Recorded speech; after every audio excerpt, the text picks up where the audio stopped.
Rival House Network. And don't like the brags, I don't like the boast. They like hot butter on the breakfast toast. Watching flicks, talking chicks, I like to motorboat. Can Riverman make it, yo, a check? Nope. So look at all these movies I got. Commenting like, should we watch them or not? And I know they just be acting for cash, but I still got one question to ask. Like, why'd he do that, do that, do that? If that was me, I'd be like, screw that, screw that, screw that. I'm an alpha, I'd eat through that, through that, through that. So why'd he do that, do that, do that? Welcome back, BTM Podcast here. Zach and Aaron. We're going to get this movie started right away, and we're going to tell you why we're not going to waste any time getting this fucking movie started. But let's go ahead and get the movie started. I know you guys are wondering, what happened to Michael J. Fox? What happened to Teen Wolf? Why is it fucking Disney movie now? Well, we'll tell you in 3, 2, 1, play. Welcome. Yeah, I didn't say anything. It's like I wasn't even here. We wanted to get this going because Zach and I have lost 45 minutes of our life as it is, because as you guys might have heard from the last commentary we did, we were going to complete the Michael J. Fox month with Teen Wolf to sort of complement Back to the Future 1 through 3. Well, Amazon had a problem with that.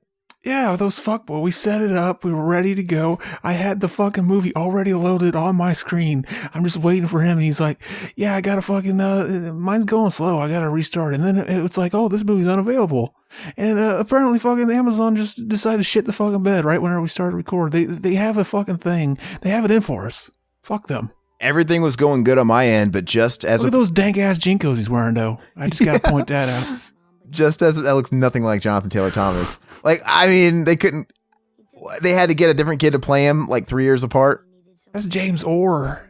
It's his film. No, but so just to take proper precautions, even though I was telling Zach, I'm telling you, everything else is fine. But I restarted everything. I reconnected my Wi-Fi adapter. Then I reset my router. Then after it still was failing, I went to my TV and plugged in my, booted up my Fire Stick, and I tried to play it on my Fire Stick, which is actually attached to a different hotspot altogether, and it still was unavailable. It was acting like I wasn't a Prime member, and none of that stuff was available. So then he's like, hey, refresh your page and see if the movie still loads. And then I refresh and it says, oh, this movie's unavailable. I'm like, fuck you, Amazon. Fucking Jeff Bezos. He's a fucking Illuminati puppet. Fuck him.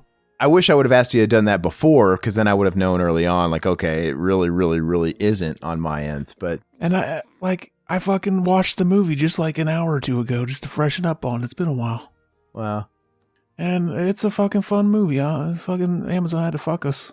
I know. It's not really exactly a fair trade. I mean, I feel like Jeff Bezos, we're paying for his crimes, because I feel like we've deceived you, because you guys maybe were expecting Teen Wolf, and now you're getting a random movie because it is. Yeah, that's right. Like just a couple days ago, I fucking killed, what's that guy? Fucking, the guy who was in prison. Oh, I helped Jeff Bezos kill him, and he fucking does me like this. Yeah. I snuck in his jail cell, I made it look like a suicide and shit. I don't even remember his fucking name. He's unimportant. No, but what's funny though is this seems really random.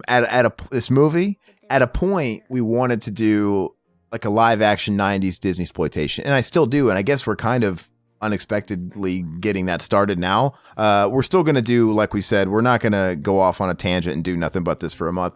It's just a stopgap. But anyway, we were kind of limited because Zach usually uploads the movies we're going to do in the drive. So since we'd already burned 45 minutes trying to fix the last issue here, we didn't have time to upload a new movie and go through all that. So we're like, okay, what do we got in the box? We got to pick something. What's in the box? And we just kind of landed on this.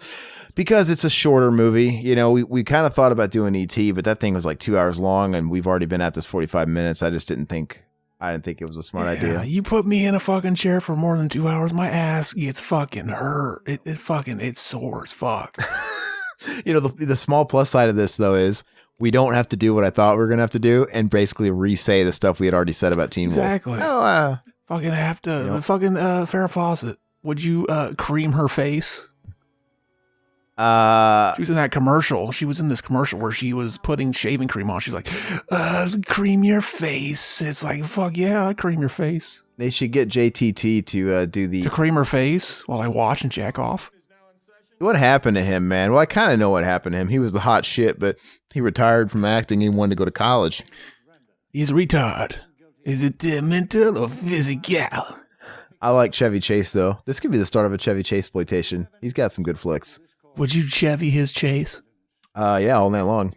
Hey, so I actually have a beef I want to address at the top of the show here. Let's squash the beef. My brother actually addressed it. Hold on. There is a brand new YouTube channel out there that is going under Revival House Network. And I'd like to call them out WWE style right now. They are. Fuck them. So there was one other channel that was called Revival House, no network, and they were a religious group. Okay, I wasn't threatened by it because they had hardly any... We're going to overtake them anyway. Our cult's bigger than theirs. No, well, they didn't have any subscriber base really, and they didn't have the consistent content we did. So we already buried them in the search. So I didn't really care. Plus we have network attached. It was different enough. I don't care. But now these bozos come out and they're straight up Revival House Network. And it's once again a religious thing. I get it. It sounds religious. Every time if you Google something like, I'm proud to say that if you Google Revival House now, I think more than likely we're going to come up. But everything else is going to be attached to, Christian something or other. See, they obviously don't know about us yet. Well, pretty soon they'll be like, holy shit, we've been calling our brand the same thing that fucking guy that jokes about fucking kids has been calling their brand. So I'm going to check out their channel right now. Should I be that guy and like message them like, hey, there's only one room for a single monkey in this jungle and you guys are swinging on our tree right now. We'll send them some dank memes of like Westerns. We'll put there's only room for one of us. Well, I'm going to look it up and I'm going to see what they got going on activity-wise. What's going on here? Anytime I see somebody with a butt chin, I want to sodomize it. And Chevy's got a fucking donk butt chin. Yeah, second in command of his butt chin army would be Aaron Eckhart. Two-Face from Dark Knight. No. I when you say Two-Face, I picture Tommy Lee Jones. Okay, Zach, get this. How long do you think the Imposter Revival House Network's been around? 2 days. No, I'll give him more credit than that. Just 3 months, right? Fuck boys. They've been around 3 months, and they have, a handful of videos here, and they all got about 10 hits. Now, I'm not trying to, fucking shit all over their gig cruster or whatever, right? Because they're preaching the word. They've got their own journey and message to get across, and that's cool. But come on, man, like, isn't that kind of common knowledge that if you want to brand something, you kind of look to see what else is out there? Isn't that what you do? Yeah, they looked first. They were like, yeah, there's this other one. They got a measly, like, a couple thousand people on YouTube. Should I message them in their comments and be like, who are you imposters? Start blowing up their videos? We should start acting like they're the mirror universe version of us. Like, dude, you're us. Dude, we're you. I'm going to do it. I'm going to not troll them. I'm just going to be like, hey, guys. Hey, good Revival House. Don't forget to wind your watch. Anyway, so. We're the evil thems. They call us the evil us's. It would be hilarious. And I would never want to recruit anybody to go over there and harass them or whatever. But it'd be kind of funny if, like, they don't have much activity. So anybody that went over there from over here to comment on their stuff, like, hey, I came here looking for Revival House Network podcast, and, I found this. What's the deal? They would show up. It would be the only comments on their videos on their channel. It'd be pretty funny. Go on there and be like, I like it when Zach makes mommy porn jokes. Shit like that. Not necessarily do that, but it would be funny if people went over there and be like, hey, there's already Revival House Network. What are you guys doing? Yeah. See, I always remember this. Why they put a bunch of shit on the wall, a bunch of fucking trash. Why do they do that? I have a great solution to this problem. If I could talk to these people, they kind of look like a Southern Baptist church, like gospel singers and stuff like that. It's got these people and these pastors and they're like giving sermons and singing in front of green screens is what it looks like. I don't know what it is. Do they speak in tongues? That'd be dog. I'm not sure, but I have a solution. I'd like to think one of them is listening right now. I doubt it. I'll probably have to send one of our minions that way. But just call your channel Revival House Community or something, right? It's a community. Yeah, something like that. Just anything. Fuck, you can be a Revival House Cult. We should have been Revival House Cult. What were we thinking? Yeah. But yeah, so I found that and I'm like, it kind of drove me crazy, man. Let me see what they got going here. How many?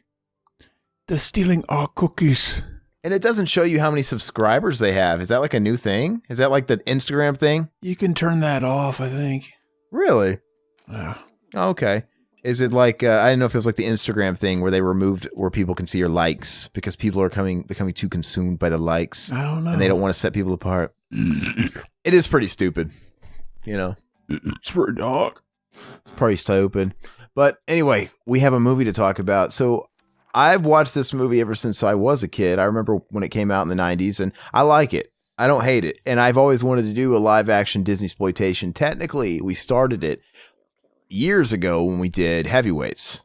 Mm-hmm. But I think that's the only one we've ever done. So technically, we can start a folder going for that. The other movies I would love to do in this genre are, well, we got Blank Check in the box. That's been in the queue for a long time. I love Blank Check, even though it was capitalizing on the whole Home Alone craze right at the time. Mm-hmm. In the movie just kind of becomes Home Alone in the third act all of a sudden for like the last 10 minutes. It's like, what the fuck? Because every kid had to get the better of a few adults, right?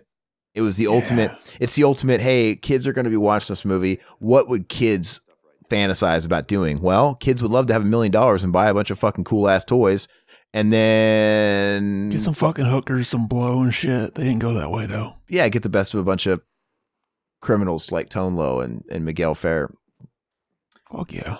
No, I mean Zach. Maybe what was 10-year-old Zach doing at the time if he had $1 million? Well, 10-year-old Zach was watching people fuck their sisters in pickup trucks, and he was watching guys jerk off dogs.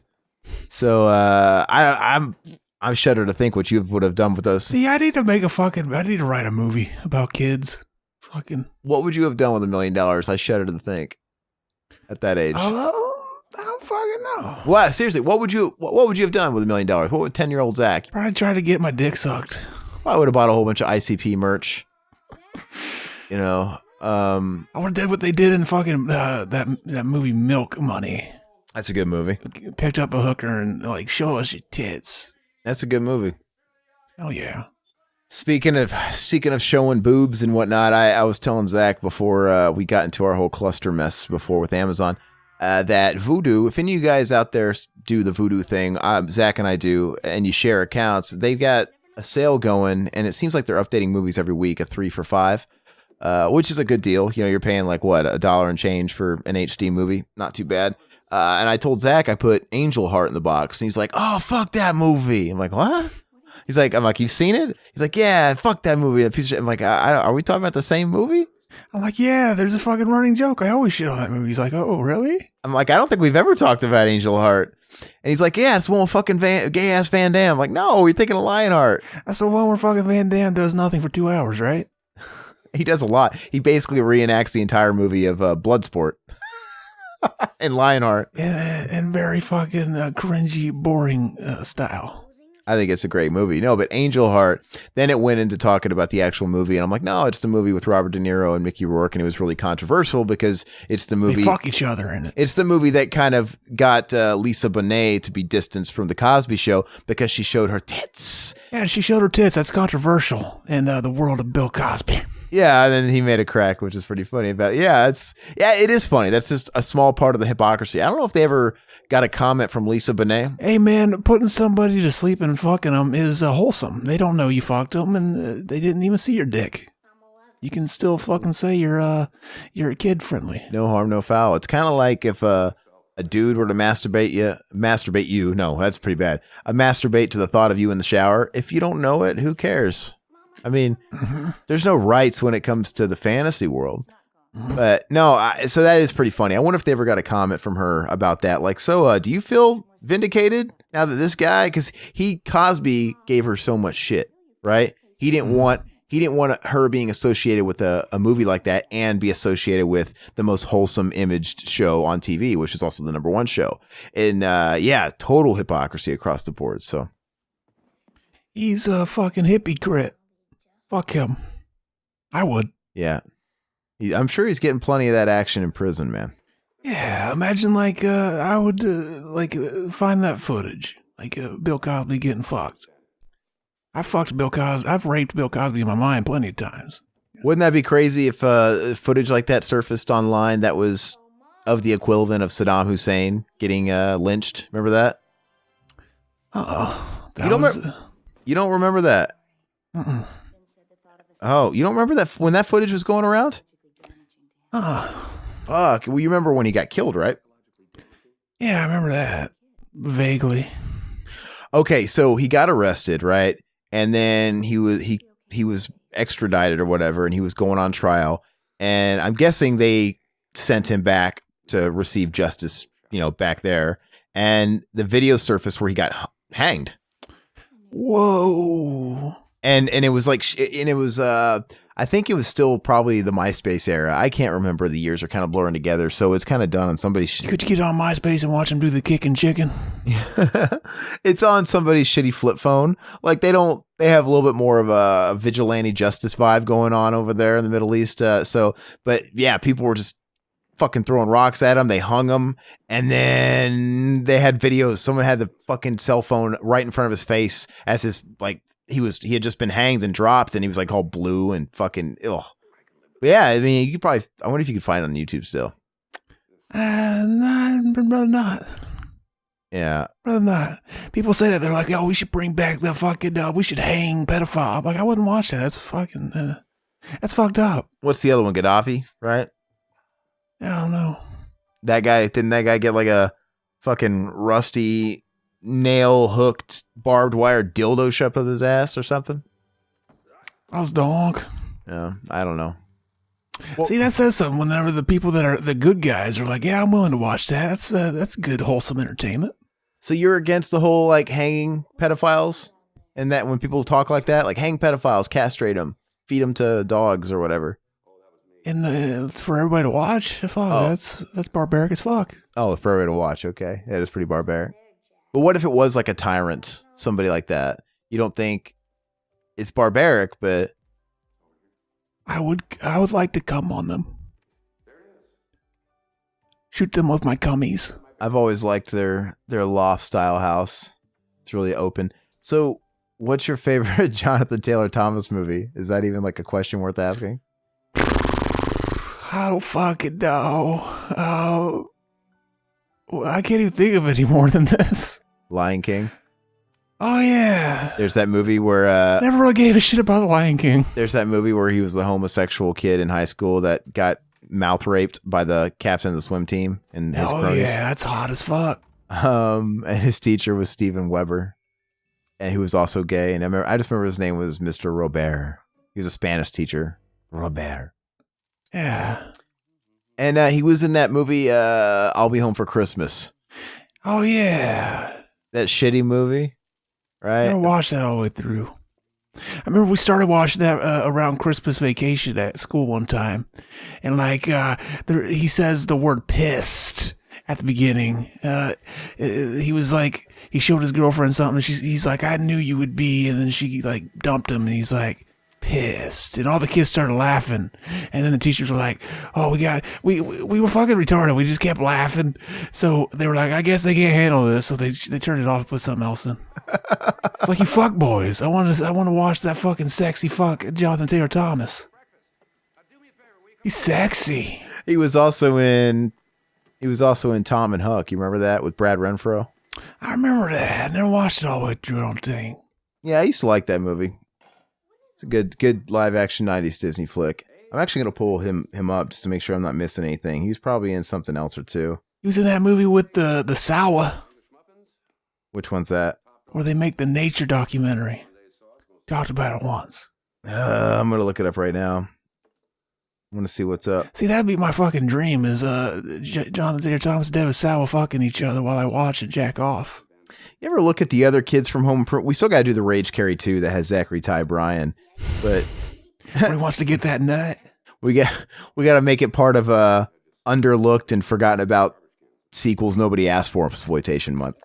But the other kid from Home Improvement, Taron Noah Smith, if you look at recent pictures of him, he kind of looks like he's the leader of a cult. Is he the weird middle kid? He was the youngest kid. Jonathan Taylor Thomas was the middle kid. But yeah, no, he's just kind of got this weird look in his fucking eyes all the time, this weird smile, and he's kind of creepy. And we should get him on the show and we can make him the leader of our cult. why is he the leader of our already existing cult? Be donk. No, but let me see what we need a charismatic fucking weirdo to be on top. Dude, how are we forgetting about the classic Adventures of Pinocchio? Yeah, I thought of that, but then it quickly left my mind whenever you brought something else up. I recently bought that to rewatch it. Where? Is it on Vudu? Just a fucking used DVD of it. It came in like a flipper case. It's a shit movie, but I kind of have memories about it, and it's. I remember liking it as a kid. Yeah, and if you watch it now, it's like, and I remember it looking really cool as a kid. Then you look at it. Do you know there's a sequel to it that was made in Italy or something? Really?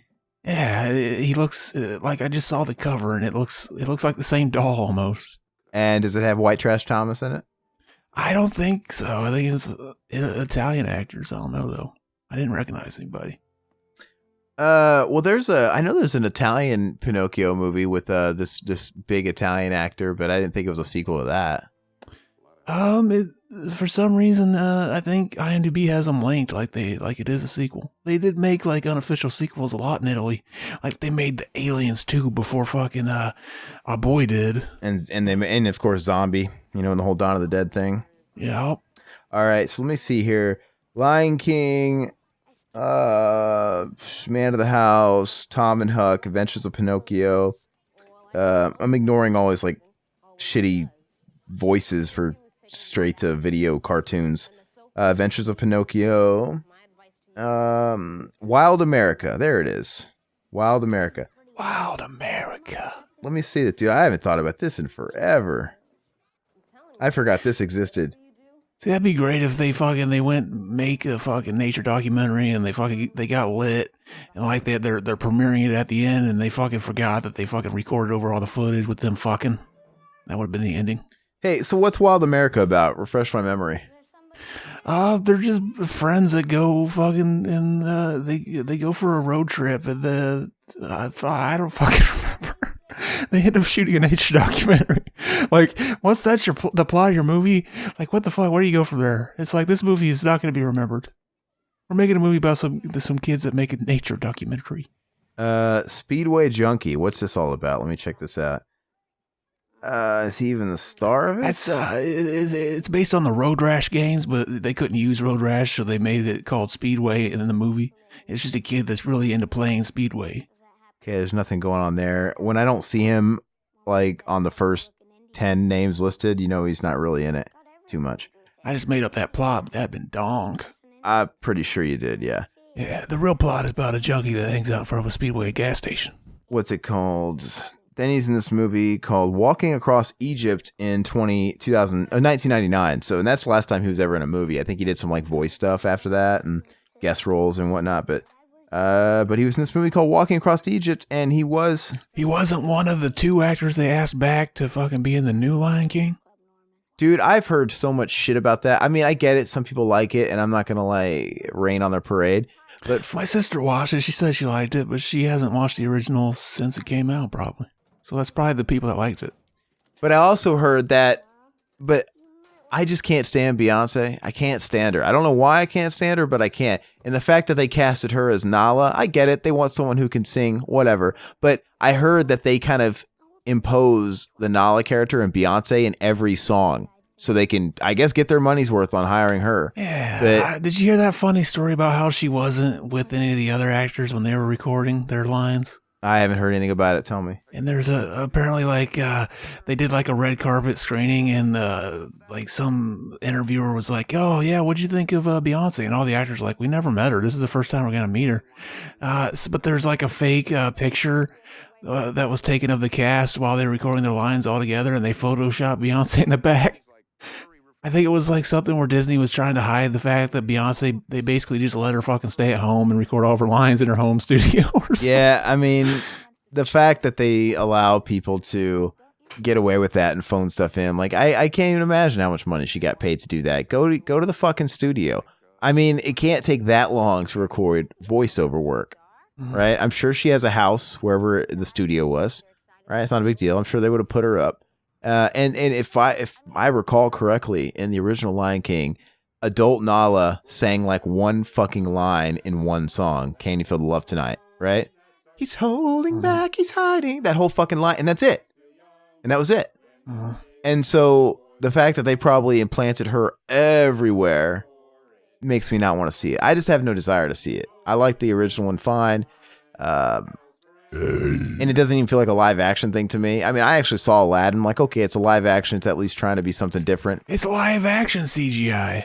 Yes. It's just CGI, but it's made to look real. Yeah, it's weird. It's a live action. It's weird. I can't think of a more useless Pointless adaptation. Hey, that little kid right there, that's George Wendt's kid. He kind of looks like a little wiener. I like this scene, and I've always liked the idea of their little Indian guides group. And George Wendt is super charming. And he was in one of, if not my favorites. Movies, House. You love that movie. No, I don't like House. No, he was in my favorite Masters of Horror. Family. Oh, yeah. That's a good one. Would you fuck George Wendt? I don't think I could find his pussy underneath all those rolls. I would fuck him. He's charming. Oh, yeah, remember this guy can't talk? That guy looks like Al Bundy. That guy, though, a Native American Al Bundy. Hey, that's the guy. Yeah. That's the crooked warden from Death Warrant, the Van Damme movie. It all goes back to Van Damme, and he was really racist, and he has some choice lines in the movie that are really funny, but they're not appropriate to say here. Would you fuck him? No, what else was he in? Oh, he was in one scene of the movie First Kid. Wish he was in Me. He was kind of a Disney guy, minus that Van Damme movie. He's just like in all these 90s Disney movies. Mm-hmm. What about Chevy Chase, man? What kind of flicks of his do you like? Vacation. First one in the Christmas one. I think the original Vacation. I used to say it was the funniest movie of all time, but it's definitely up there. If it's not the funniest, I think it's a great comedy. I think all other road trip comedies strive to be it. And yeah, the Christmas one. I actually like Vegas Vacation. I think it's fun. I haven't seen it in a while. I think it's fun. It's a little more lighter on the humor as far as it's like PG, right? You know, the first one was R-rated and it was a little dirtier. It's Vegas Vacation is the kind of comedy that your grandmother would probably laugh at. So, which Vacation's the one that had the kid from the Night of the Creeps in it? You're thinking European Vacation. That movie sucks. I think movie, it's terrible. And I don't know what it is, but whenever they take people to Europe, whether it be Al Bundy or fucking the Griswolds, it's always terrible. It's terrible, man. And none of the jokes land. None of them are funny. And yeah, I don't like the Night of the Creeps, Rusty. I don't think what's his name? His name's what's his name? Rusty Shackelford. No, I can't think of it. I can't think of his name. He was at the first time we all Riverman, everybody went to Crypticon for BTM. They hung out with him, and I don't know. He was in The Devil's Candy, which is a pretty good movie. Yeah, you watched that? But it's not a very good movie, that second one. I'm remembering right. Maybe I'm thinking of someone else. Yeah, I'd fuck this mute guy. I watched this movie last night, and totally on a whim and random. And it was Robin Williams, and I just saw the thumbnail on my Fire Stick. I think it might have been on Prime. I don't remember what it was. But I saw a movie with Robin Williams, and it was just called Boulevard, and it just was a picture of him in a car looking forward. I'm like, okay, well, I can tell by the screenshot here, the grab, that it's an indie drama. So obviously not a comedy. It's going to be it's probably going to be a slow indie drama, but why not? I'll give it a go. And turns out it was actually the last movie he ever did before he committed suicide. It came out in 2014. And so I went into it, and I had no idea what I was getting into, but it was basically him playing a 60-year-old repressed gay guy. Right. Dog. And it was weird because you didn't know where it was going to go because he was, envied at his job. He worked at a bank, 60 years old, married for probably 40 years. I think he was with his wife. And he's got a dad who's sick in the hospital. And for the first 15 minutes, you don't really know where it's going. And then all of a sudden, his dad has a bit of a spell. So he leaves dinner and his wife and all that stuff with his friends, because they're having a group dinner, and to go check on his dad at the hospital. And that allows him an excuse to on the way home from visiting his father to sort of drive past this boulevard, right? That has the prostitutes, male prostitutes. And he kind of befriends this like young male prostitute, but he kind of becomes almost obsessed with him. Whereas it's really meaningful to him. And he doesn't want to have sex. He doesn't have sex. He doesn't do any of that stuff, which is weird. He just wants the company and you could tell he's kind of trepidatious about the whole thing, but he wants to explore that, but he's still married. You know what I mean?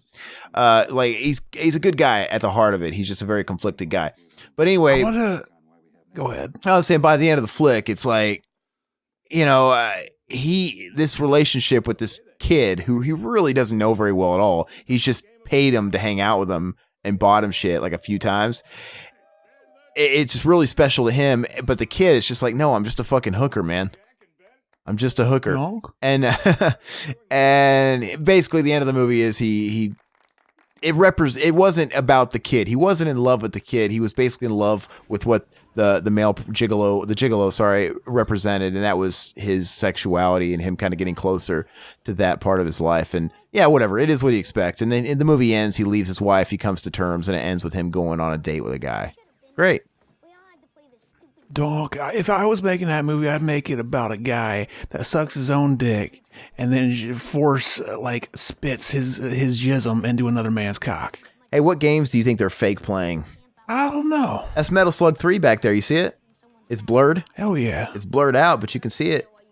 Look, man. Looks like he's jacking off. What kind of game is it where you have to hit those buttons? Are they playing Dance Dance? Look at that. Yeah, they never do. You never have to do that. Like what? What are they both playing like fucking? Remember in the movie The Wizard where he's playing Double Dragon in the beginning where it's like the cutscene and he's mashing buttons. I could see them mashing buttons and moving the joystick that violently if they were playing 1949 or some like vertical shooter, right? Mm-hmm. Right, but not Virtua Fighter. That's what he was playing. I got some trivia here. You ready for this? Yeah, blow my mind. Originally, Roland Sharp, Tommy Lee Jones, was to be an FBI agent working in Virginia. But upon receiving the script, Tommy Lee Jones suggested that Texas would be a better setting for the film. I think you're looking up the wrong man of the house. Ha! That's a joke, baby. There's two man of the houses.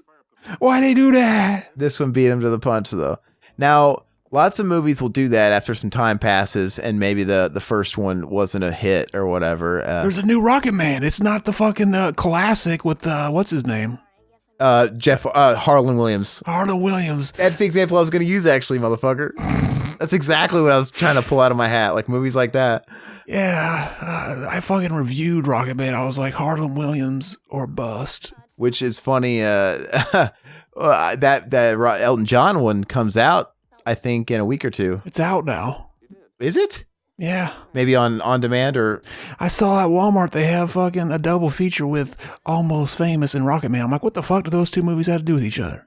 Wait. There's one scene in Almost Famous where they're singing, Hold me closer, tiny dancer. That's a donk scene, though. Wait, are we still talking about the Elton John or is it packed with the Harlan Williams one? It's packed with the Elton John one.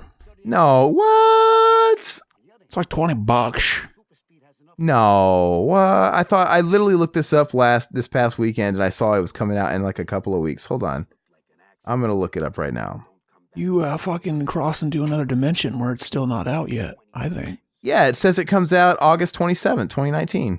What are you talking about? It's fucking out, baby. I just saw it. No, if I go to Best Buy right now, it says I pre-order it. Maybe it was a digital code I saw. I think, and it's not available. I looked a couple days ago to see if maybe, because they're offering the pre-orders on Vudu. And you know, on Vudu, I haven't tried it yet, but you know, on Vudu, you can actually buy the physical movie too, and they'll mail it to you. It will via Walmart, I'm sure. But what's the incentive? I was like, well, let me see. If you can pre-order, you know, on Vudu, maybe they'll give us the digital now. That'd be to me, that would be incentive to pre-order through them, don't you think? And they'll mail the physical and you get to download it early, right? That's great. Amazon used to do something like that, I think, with music to a degree, but no, they don't. So it's like, why? It's like, oh, it's like, and you pre-order it and you'll be able to watch it, even the digital, as soon as it goes public. And I'm like, that's lame. Exactly. I ain't gonna do that. The fucking soy boys. I do want to see it though. The bubbling kite flying man Sandy dates in the beginning of the film is Farrah Fawcett's real life ex Ryan O'Neal in an unbilled cameo. Oh, in the car waving? I guess. Oh, okay. I didn't know that. There were plans to do a sequel which never materialized. They really wanted to do a sequel to this? Hell yeah, men of the house. Fucking JTT and John and fucking Chevy Chase. They're fucking JTT's. He's going through puberty now. He's finding his pubes and his razor blade. Oh shit! What the fuck they gotta do? He's leaving his little squigglies on the toilet bowl seat. Shaving over it. Oh yeah. No, I was gonna say Dude, something. if I found fucking JTT's pubes, I would fucking swallow them whole. Yeah, you'd fucking lick the bowl. Oh yeah. Cut my tongue all up looking at that razor blade. So when's Tarantino gonna resurrect Harlan Williams' career? Put him in his last movie. Fucking Rocket Man 2. Make it a crossover with the new Rocket Man. Fucking Elton John. I was gonna say comes back from the dead, but I just remembered Elton John's still alive. So you just assume these fucking great, iconic music guys are already dead. And then whenever they're not, it fucks you up. I think he's still in the middle of his farewell tour. Mm-hmm. He's he came by here for the farewell tour. No, I think he's actually playing in December or something like that. But yeah, tickets were in the second market, man. I almost want to boycott all concerts because I'm sick of this fucking shady ass practices they got. The way they handle it, it's just not worth it. It's too hard to get tickets at face value. To even have a ghost of a chance, you have to like join some kind of fan club to be in a pre-sale, and even then, it's really hard, and it's just not worth it. So I didn't go get tickets for Elton John this time around. I've seen him twice, though. You need to go fucking just beat the shit out of some stupid little kids, take their fucking tickets. Oh, like Jay and Silent Bob style? Detroit Rock City style. Detroit Rock City? Look, but if people had physical tickets anymore, but they don't. Everything's on the app, man. Yeah. Right? Fuck boys. So much for memories, and you know how people used to save their concert tickets and pin them to like a board? Yeah. And stuff like that. You could still print them out. It's pretty fucking lame, though. It's fucking lob. Technically, you can mail. You can still get your tickets mailed to you, but it's like a $20 fee to mail. It's like it's ridiculous, man. Help us save the earth. We're imposing such a fee on a physical ticket to help sway you to go digital to save the planet. So stupid. Which still requires paper to print it out on. No, dude, the app, dude. The app. You can't trust that shit. What if you get to the fucking concert and you're ready to load it up and it fucking pulls an Amazon Prime on you? Well, that's why, I've been fearful of that too. What if you're just in a bad area that you don't have any signal? That's why I take a screenshot of the ticket first before I go anywhere, right? Oh, you could have photoshopped that screenshot. They don't care. It lets you in. See, that's what I gotta do. I just gotta Photoshop some fucking tickets. I mean, people fake tickets all the time, man. I mean, some of these third-party sites, they sell tickets that are counterfeit. And when people buy them and they pay a premium on the second market and they go to whatever show they're supposed to attend, they get turned away at the door. Like, yeah, this ticket's not legit. Bye. Well, you're gonna fucking let me in or I'm gonna kill you, and we'll fucking figure it out later, bitch. I paid money for this. I'll kill you like I did Epstein. Oh, now you got his name. Yeah, exactly. I don't know. Okay, look, I'm not a... I only knew because I always carved the name of the person I killed in my fucking bedpost. I'm not exactly a guy that is all about conspiracy theories. But you should, because I just told you that I fucking did it. Listen, but the Epstein thing is a different case because I don't think I've talked to anybody that doesn't, assume there was foul play. You know what I mean? I'm not saying there's not a milla percentage that he actually legit could have killed himself. Sure, but I'm sure he probably killed himself. Oh, so here, let's lay the facts out here. Now, listen, is he somebody that would have had a reason to kill himself? Yeah, his life was going down the shitter. Now he can't fuck kids anymore. Yeah, like I'd be pissed too.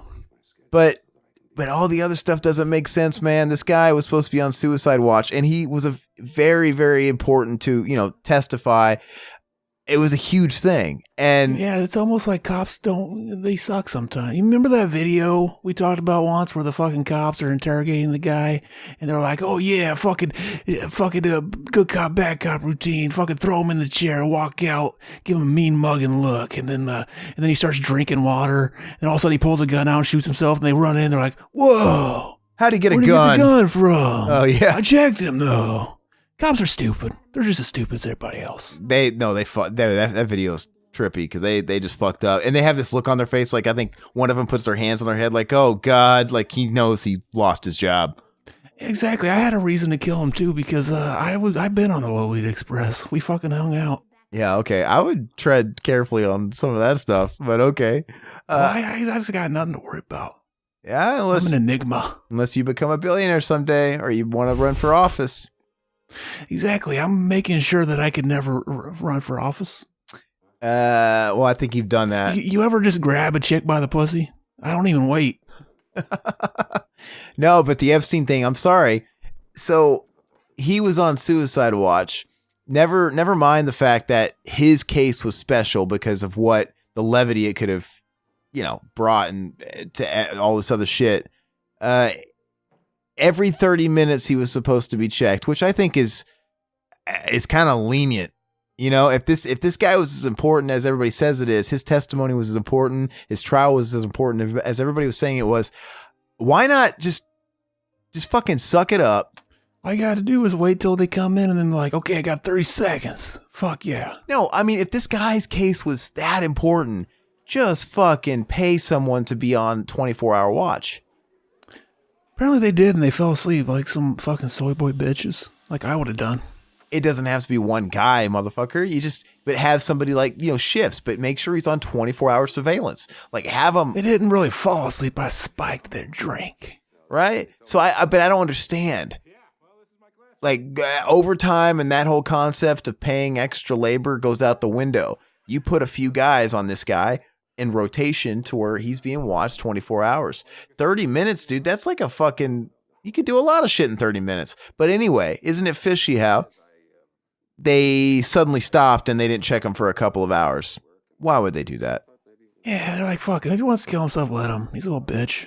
And another thing too is, even if they were checking you like clockwork and all of a sudden they stopped for a couple of hours, as if you'd be prepared for that, right? He was prepared for that and he was able to kill himself. What did he have to kill himself? Have they not even given any details about that? What did he do? I don't fucking know. The autopsy report hasn't come out yet, but like, how was he able to kill himself? Strangle yourself with your own fucking cock. I heard that he was paying his lawyers to come and see him every day, like all the time, just paying out the ass just so he had people with him when he was in like the general pop or whatever. Just so he wasn't alone and wasn't going to get his ass beat or raped. So I don't understand that either. He seemed somewhat concerned for his well-being. So why would he kill himself? He could have also been one to kill himself and been like, hey, come over because I'm really sad. Come hang out with me. I don't know, but there's definitely something there. I just don't want them to get exactly what they want. And that is, okay, great. This case is closed because he killed himself. Now we'll just wait for the next mass shooting that'll probably happen in like 5 days and everybody will forget about this. No. Didn't they find a bunch of fucking shit in his vault? Yeah, a bunch. Yeah, they raided his fucking... I mean, they don't even really need him alive at this point. Fuck him. No, but they want... Dude, it was more about him rolling over on people. They're still investigating. The FBI is like tearing apart his private island and his house out there. And yeah, they found a whole bunch of bullshit, child paraphernalia and stuff like that. But there's a lot of information that we're not getting. And his actual trial would have been huge. But hopefully it's still something that they can pursue. And there's information that they find on the island that leads to more arrests or something. Hopefully they don't find out all my fucking shit that he had records of. Yeah. Okay. What? Like, was he one of the guys on like Chatterbait you fucking duped? It was another fucking kid's joke. No, but what if he was? What if Jeffrey Epstein, is that Jeffrey? I don't know. Epstein, what if he was one of those guys? Because Zach, in the last few episodes, he said, yeah, when I was like a little kid, I used to take pleasure out of going into these chat rooms and pretending to be a young, hot girl and getting these guys to fucking jerk off and sext with me. And then I'd tell them I'm a dude after they come. It's pretty fun. That's kind of fucked up. But I don't know if they came or not. I just fucking brought it up while we're in the middle of it. yeah, right. I think that makes you a little more fucked up than them. But exactly. Anyway, what if one of those guys was Epstein, right? Hell yeah. But anyway, I hope that they don't get what they want. And, we live in an ADD society, right? It's like, now that this happened, case closed, they're banking on the next like mass shooting or whatever happens in the news in the next few days is going to overpower and overshadow this, and people are going to forget about it and walk about their day. No, I think people as a whole, like people should make social media into a good thing for this purpose and just keep it alive. Whatever you fucking kids have to do, the hashtag, whatever, but keep the Epstein thing alive. If people were just to like keep talking about it and make it a movement, dude, don't let people forget about it. Keep it in the news, right? I already fucking forgot. What are we talking about again? I know, but like, I don't think people should forget about it. Keep on their tails about pursuing this, right? I mean, if an Epstein hashtag was number one on Twitter consistently, I mean, people would have to pay attention to it. But whatever. It just pisses me off. Oh, yeah. You should go to your window and yell, I'm mad as hell and I'm not going to take this anymore. That'll cause real change. Did you ever, this is kind of akin to like Boy Scouts. It's only Native American. When you were a kid, did you ever do anything like Boy Scouts or Cub Scouts or anything like this? Some sort of... Fuck no. I wasn't retarded. You never did any kind of group like this?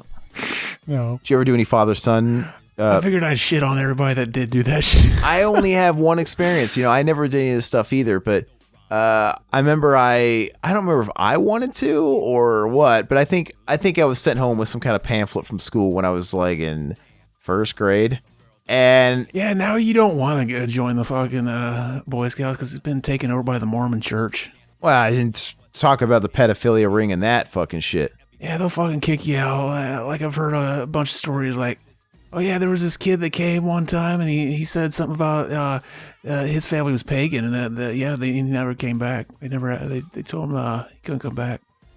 Weird. No, but I brought home a pamphlet, something called, I think it was called the Tiger Scouts. I don't know, but it's called like the Tiger Scouts. And I think I showed interest in it when I was like 5 years old. And my dad took me to a meeting and I felt instantly uncomfortable at this meeting. We're in this room and there's like a bunch of parents and my dad's sitting at a table and I'm kind of like hiding under the chair because I'm like, I don't feel like I belong here. Something's off here.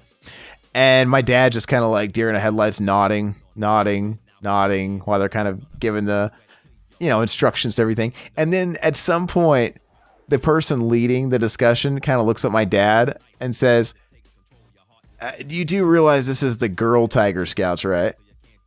And I was like, fuck, Dad. I didn't say that, but I was so humiliated. And my dad was like on Homer Simpson autopilot. Like, you couldn't put this together? Like, they're all girls? It was a bunch of girls in this room with their fucking moms. I would have been like, fuck, yeah, I'm gonna fuck. And what's extra fucked up was, the thing is there was a boy one, but he just took me to the wrong time or whatever. And I guess he was like, well, I fucking went once. I ain't going again. I never got to join. Like, that was your one shot. Like, you should have just said, I don't mind. Yeah, I'm trying to fuck these chicks. Give me like 3 months. I'll have them all fucking notches on the post. Yeah, but I never got to go, man. It's like because of my dad's mess up.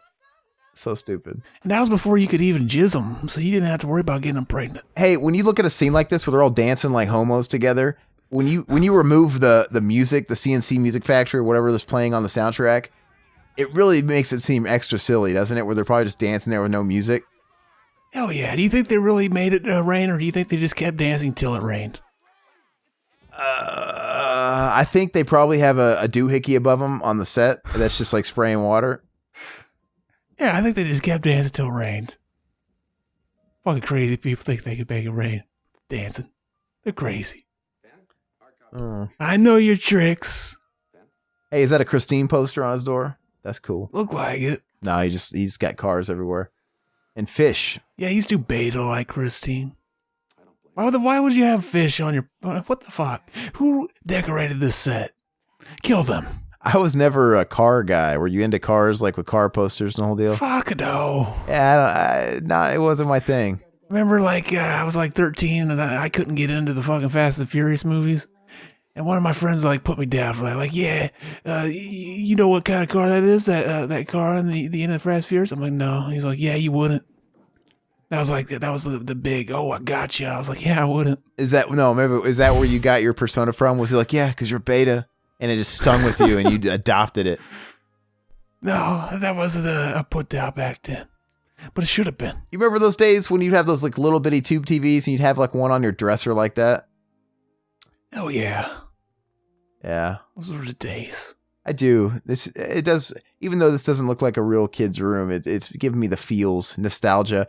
They announced, it's been announced, but all the reviews for the Sega Genesis Mini have come out today, right? It comes out next month. I'm stoked that I pre-ordered one because it's getting glowing reviews. I guess they really hit it out of the park.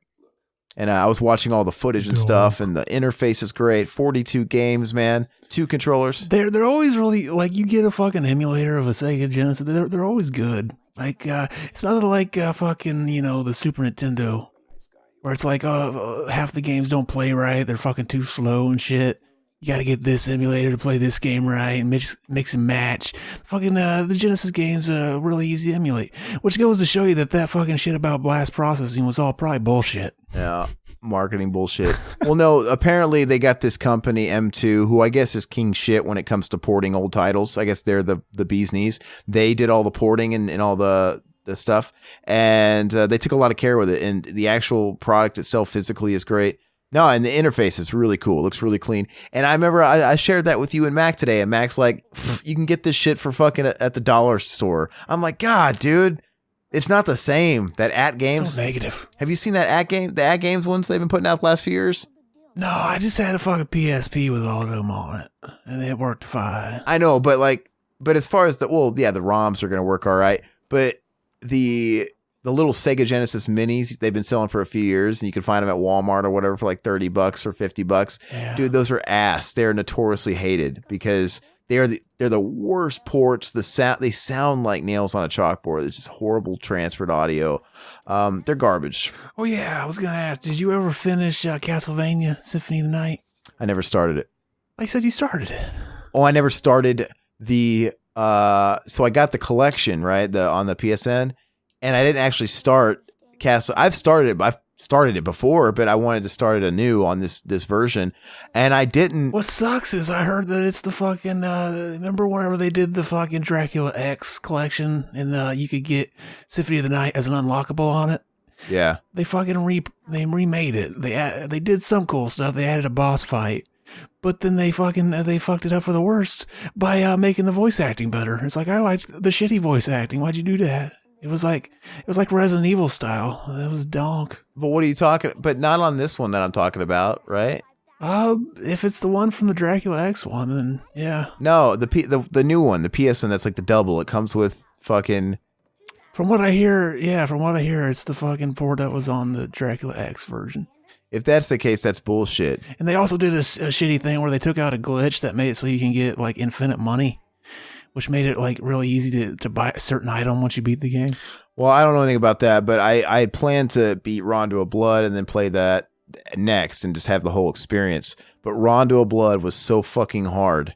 And I've read it's notoriously the hardest Castlevania game. And it was so hard. There's only like 7 stages, right? And I got to stage 6 and I just can't do it. I'm like, fuck this. It's just ridiculously hard. I wanted to break the TV.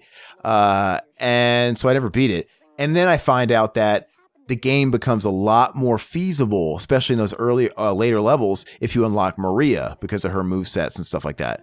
But I found out in Rondo of Blood, you only have one opportunity to unlock Maria, and I think it's in the second stage. And it was one of the linear games, right? Stage. So once you pass stage 2, you can't go back. Mm-hmm. And so I'm like, fuck, man. And then I invested so much time beating stages 3 to 5 or whatever, and I didn't want to go back and play again. I'm like, fuck this game. That's how you know you fucked up.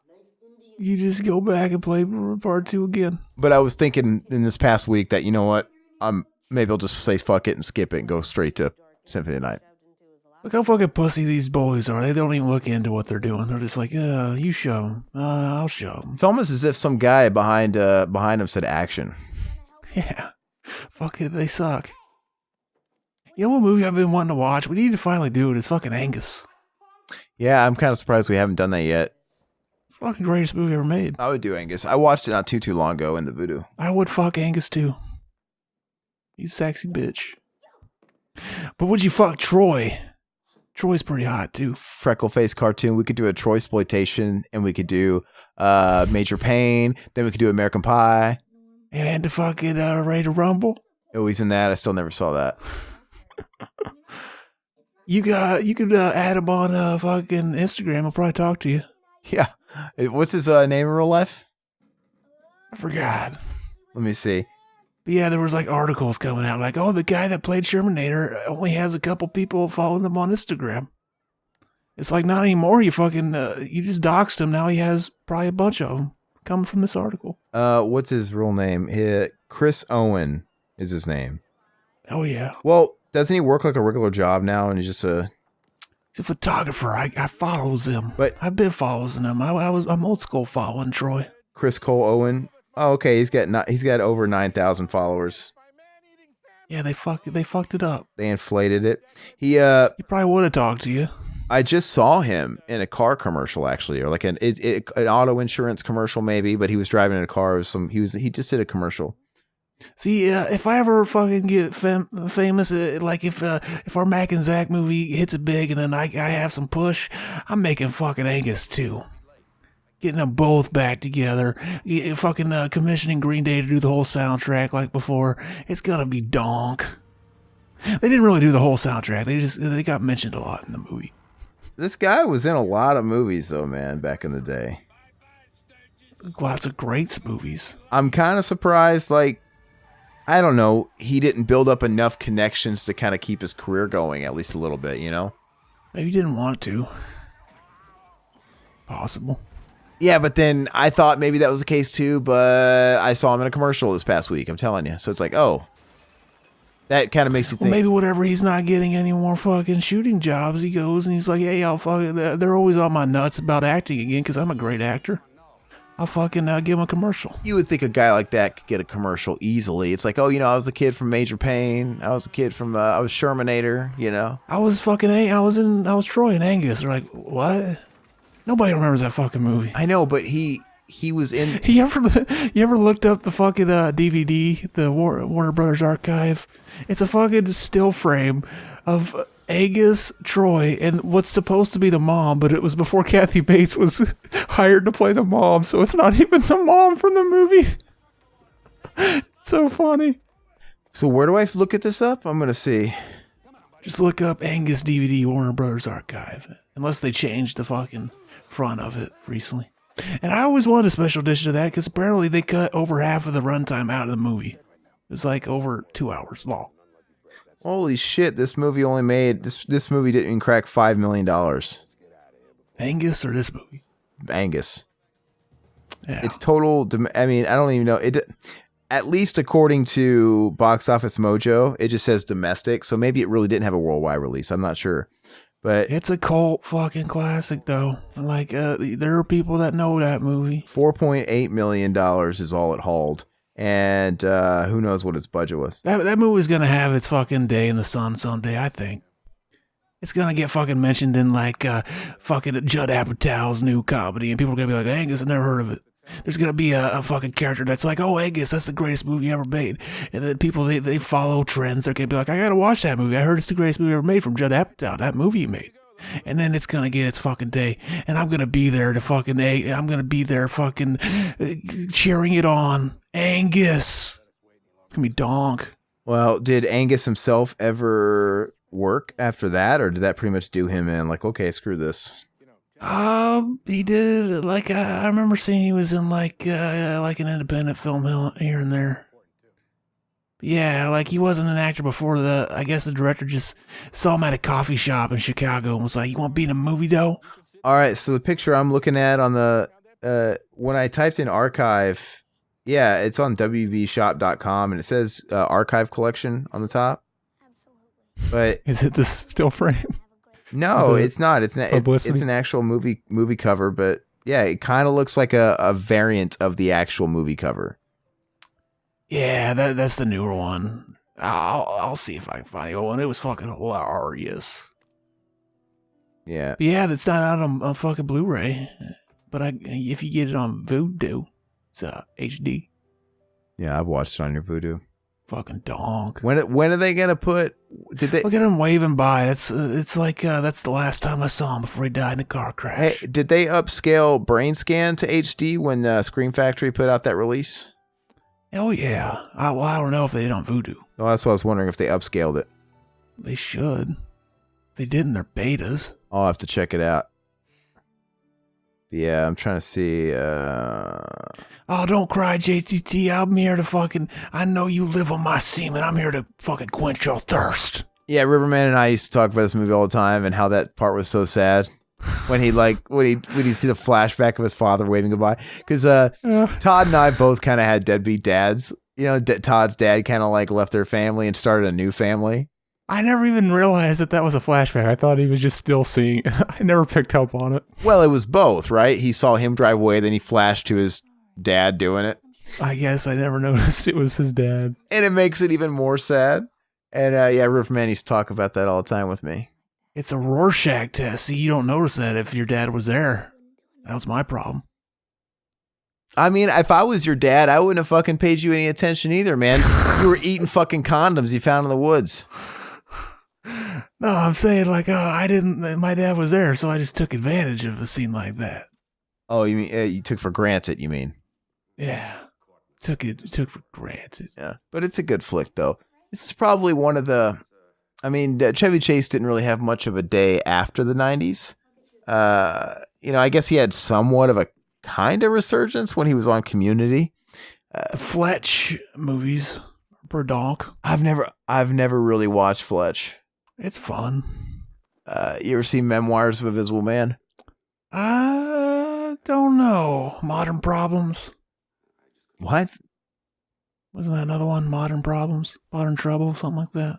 Oh, you're thinking about Nothing But Trouble with Dan Aykroyd and Demi Moore? It was a movie with him in it. Yeah, and him. But it's called... I swear it's called Modern Trouble or something. It's called Nothing But Trouble. It's got him... I'll see what I'm thinking of. Yeah, him, Demi Moore, and Dan Aykroyd. Which, they used to play that movie all the time on TV growing up. But I never really... Three Amigos? Yeah, we're going back old now. Right? You're going back to Vacation Days. Yeah. They gave him a shot. You know, Fox has never been able to secure a real spot in the late show wars, right? You know, it's always been down to, it was CBS and NBC, and then ABC finally, you know, threw their hat in the game when they got Jimmy Kimmel, and that was a success. But Fox was never able to keep it going. I think Arsenio was on Fox. I'm not sure. I think he ran for 5 years. And, you know, he seemed like a Fox show, right? Because he would have like Jason Voorhees on the show as a guest, right? Very Fox stuff. Very Modern Problems. Modern Problems. That's the movie I'm thinking of from '81. But they gave Chevy Chase his own chat show, and it tanked. I think it only had one episode. It's kind of notorious. Really? I don't think he's very funny in real life. Yeah, he just kind of, it's just the attitude. He has like a weird smug, I don't give a fuck. He really does. He has a smug, I don't give a fuck. And if you watch him in movies, he just seems like he's trolling the people making the movie. Like, I don't fucking want to be here, but they're giving me money to do it, so I guess I'm going to show up. I like his personas in the movies, but yeah, every time you see him on a talk show, it's just, he's not funny. He's like deadpan. And yeah, you're right. He's smug. He's like, I'm fucking better than you. Like, how dare you ask me that question? Right? That's kind of what makes it work in some of the movies. It's always cringy when I watch him in a real life interview, though. And the thing is maybe he's bitter because, you know, when he was getting his career started in the 70s and in the 80s, he was hot to trot. He was kind of the big guy. He was the first season of SNL. He was the one that really was going to go the distance, and he just kind of floundered somewhere. Mm-hmm. Right? He like could have been Bill Murray. I think Bill Murray's kind of regarded as the guy. Bill Murray didn't show up till what, the second season of SNL? Mm-hmm. He wasn't even an original cast member. He was supposed to be on the first season, actually, and something happened. I don't know what it is, and he couldn't do it. But I think people forget that he wasn't part of the original cast. We should have a Murray exploitation. Yeah, he's got a lot of movies. I think I don't think we could do. I think it'd have to be like a cinema enema, but I love Lost in Translation. I think it's a great movie. Yeah, what do you think he said to her at the end? That's just one of those situations where the ambiguous ending works in an indie film. I'm cool with it. It doesn't fucking matter. That's the only right answer. It doesn't fucking matter. It doesn't matter. It doesn't matter. But that's a feel good movie. I love it, and I just like the setting. I like Tokyo, Japan, and I've been there, and I love it. And when I watch it, I get to. I don't know. I just love everything about Tokyo, Japan. It's really cool. What do you think of ScarJo? I think she's attractive. I mean, I think she's been. See, I think she's just okay. If I saw her on Tinder, I'd probably swipe left. Is that the good one or is that the bad one? I think that's a bad one. Why would you swipe? Dude, come on. She's okay. I'm kind of fucking, I'm playing it up for the show. I was about to say, I'm like, you wouldn't swipe right even on okay? Like every guy probably would. Like, does she have a hole? Does she have a pulse? You know? No. I prefer they don't have a pulse. I really do think that she's not somebody you couldn't see out in the wild, right? She's not unreal, but I think she's hot and she's really attractive. But like I said, I think I could find a lot of Scarlett Johanssons in Phoenix, right? Phoenix is a really pretty city. So it's nothing like too ridiculous. I get what you're saying. But you like her in Home Alone 3, don't lie. Was she in that? She was Alex Lynn's fucking sister, who was like 12 years old. You fucking weirdo. Oh, yeah. See, I gotta watch that now. No, I'm joking. But what else? What was that guy? Well, you ever see that? What was that movie that she was in where she's the alien? Oh, you talking about Under the Skin or Under Skin or what? Yeah. I didn't actually watch it. I bought that recently. I didn't actually watch it. My buddy Randall, who, you know, we're doing the movie together, he says it was like one of his favorites of the year. I didn't actually see it. Is it good though? I watched it once and I remember thinking like, oh, that was one that I could, like, I don't remember what I thought of it at the moment, but I was like, yeah, that's a movie I could see myself watching again and really liking. Yeah. But yeah, I need to check it out. I still want to watch, it's on my short list. I still got to watch Good Time because you said it was so good. Good Time's donk. Yeah, and I've been kind of like tapping into the Vudu and just watching random movies. What's up? Did that share on Vudu? Yeah, I did. So I need to watch it. I also watched one of the movies you got during that Vudu sale. I watched a Drugstore Cowboy on a whim a couple nights ago. I never seen that. It ain't good. It's a Gus Van Sant movie. And he's hit and miss. Yeah, I thought I didn't. I actually went through a big list of movies that were there. I was like, I'm gonna pick the one that's rated the highest on IMDb. Well, there's a bunch of shit on there. Dude, you should see all the stuff I bought. So I get a little crazy when it's 3 for $5. I'm like, oh, okay, I'll buy stuff I normally wouldn't pay for. You know what I mean? Because it's so cheap, or I'll take more chances. Hey, this is the scene everybody loves. The fucking hijinks scene where they're just fucking up. Bonk, bonk. He hits himself in the head with the hammer here. That's donk. This is grandpa humor. Yeah. Yeah, so, but I watched Drugstore Cowboy, and I don't know. I don't think it was great. You could watch it. It wasn't something I felt like I had to like walk away from. I'd say it was pretty much a 5 out of 10. It's kind of got some of those themes from Clean and Sober. It's a different movie, don't get me wrong, right? Because they rob drugstores and stuff, and they're a bunch of junkies. But I think overall, by the end of the movie, it has a very similar message as Clean and Sober. And I just never thought Matt Dillon was an appealing enough actor to lead a whole movie by himself.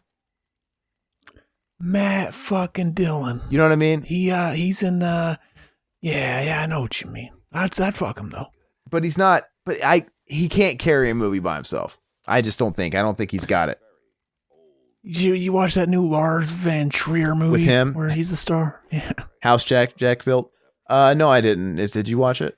I did. I wouldn't watch it again because I watched the fucking edited version. I didn't know. Okay, yeah, dude. Listen to these movies that I bought during the sale, and I'll tell you the ones that I probably shouldn't have bought because, like I said, I kind of get a little bought. Well, because the way it works is they'll have so many movies, and it's like, well, I want those two. Well, I can get a third one. Fuck, and it's like, okay, I guess I'll get that to even it out, right? The way they do it, okay, because it's like 3 or none. So I got Bruce Willis Hostage, which that's actually a good movie. I don't know if you've ever seen that. To me, it's one of the last good Bruce Willis movies. It was early 2000s before he really fucking shit the bed. What about Cop Out? That's a great fucking film. I never saw that with Kevin James. I never watched it either. Yeah, I've heard the horror stories of the set. And Kevin Smith. He said Kevin James. Oh, Kevin Smith. And then Tracy Morgan. Yeah, Kevin, same guy, same fat guy. One of them's not fat anymore. Anyway, I got Hostage. That's good. I got Copland. That's the James Mangold movie with Harvey Keitel, Stallone, and Robert De Niro and Ray Liotta. Did you ever see that? Okay, so that's a movie that's highly, highly, highly rated, like Rotten Tomatoes and all that stuff. It's a drama, and I remember I watched it maybe like 5-6 years ago, and I remember not liking it as much as I wanted to because it was so highly rated. But I want to watch it again.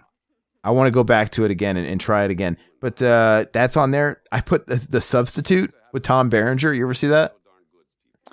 I think I did. Yeah. That's a good movie, man. And it's got Ernie Hudson as the crooked principal running the drugs. It's pretty good. And I brought up doing that movie if we ever did like a school exploitation. You could do Dangerous Minds, The Substitute, The Principal, which Class of '84. Yeah, and then you could do The Principal, Jim Belushi at Class of '84. Did you ever see Class of '89, the sequel? I didn't. I've heard about. Oh, I've seen YouTube clips. Yeah, it's like an action movie. Yeah, I've seen YouTube clips. I also put in Mimic. That's the Peter Jackson or no Del Toro. None of these fucking shared with me, by the way. Okay, I put Mimic, the director's cut. That's the Guillermo del Toro movie. I put The Prophecy with Chris Walken. I put a random ass movie I've never even heard of, but I'm strangely intrigued. It's a Charlie Sheen movie called Beyond the Law, and he's got a sweet ass mullet. He's riding a Harley. It's like an old 80s action movie, man. I'm kind of into it. I put Josh Brolin, the W movie. That Oliver Stone, George W. Bush movie. Mm-hmm. I put, okay, here's where, I'm already liking this because Hostage I do like. That was every penny worth $1 and change. Copland, I want to watch it again. It's an interesting idea. James Mangold's good. That's worth the money. The Substitute I really like. And Mimic, I watched that when it first came out like a long time ago, like in 1997. I can't say I remember much about it besides the actors in it, but still, it's worth $1 or whatever. The Prophecy, I've actually never watched The Prophecy. Me neither. I heard Danzig is in part 2. Well, there you go. I got to prep myself. I've never watched The Prophecy. It always seemed like it was a movie. It just looks like a movie that's going to be really slow and boring. It just does, right? But there has to be something there if Chris Walken did like fucking 4 of those damn movies. Right? There's got to be something there. So it was worth $1. Paycheck. Yeah, it was worth $1. The Charlie Sheen Beyond the Law, because I've never seen it and it just looks great from the cover. That was worth $1. I've never seen W, so it's worth $1, even though I'm not a big, what's his name? Stone fan. And here's where it starts to shit the bed. I got Schwarzenegger Raw Deal. I fucking hate that movie.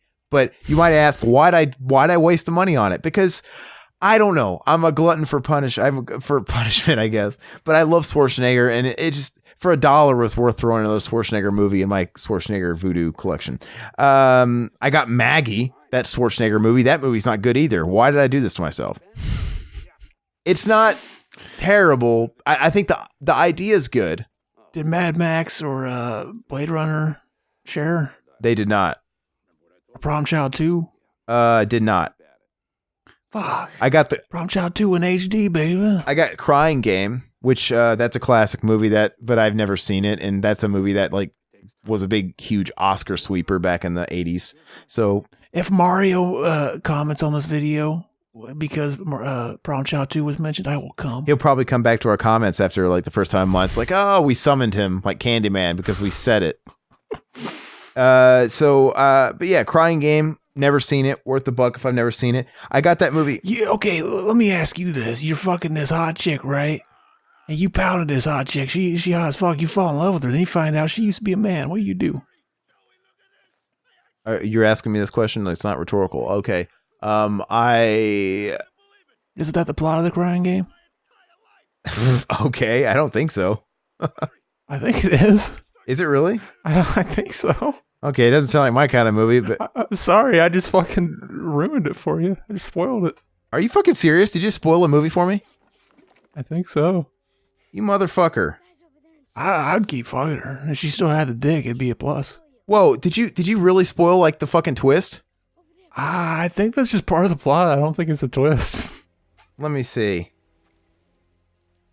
Didn't you watch Shallow Hal? He fucking spoils it in that movie. He says, yeah, remember the Crying Game where he finds out it didn't matter because he already loved her. Yeah, I didn't. That movie was in one ear out the other when I saw that fucking movie. Shallow Hal, I mean, I've seen it. Shallow Hal's a classic.